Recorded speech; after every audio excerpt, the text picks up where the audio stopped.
À l'acte 5, il espère encore la changer. Mais cet espoir est chimérique, on ne peut pas changer un être.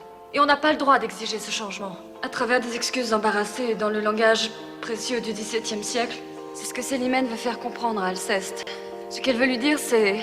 Si tu m'aimes, accepte-moi comme je suis, parce que je ne changerai pas.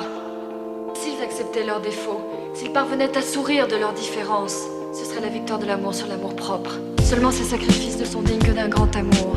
Et comment reconnaît-on un grand amour? Le jour où l'on s'aperçoit que le seul être au monde qui peut vous consoler, c'est celui qui vous a fait mal. Alors on sait qu'on est un couple. It's 5 o'clock in the morning.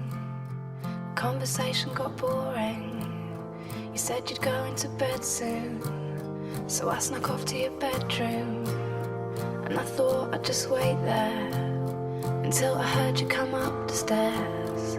And I pretended I was sleeping, and I was hoping you were creeping with me. Put your arm around my shoulder, and it was if the room got colder. And we moved closer in together and started talking about the weather. You said tomorrow would be fun, and we could watch a place in the sun. I didn't know where this was going when you kissed me. Are you mine? Are you mine? 'Cause I stay here all the time, watching telly, drinking wine. Who'd have known when you flash up on my phone?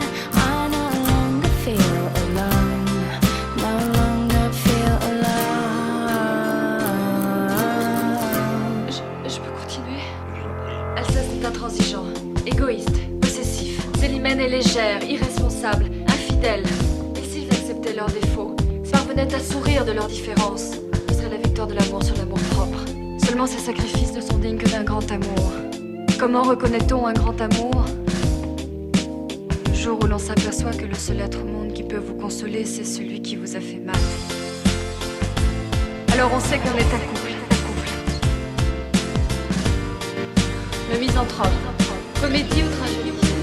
Alors on sait qu'on est un couple.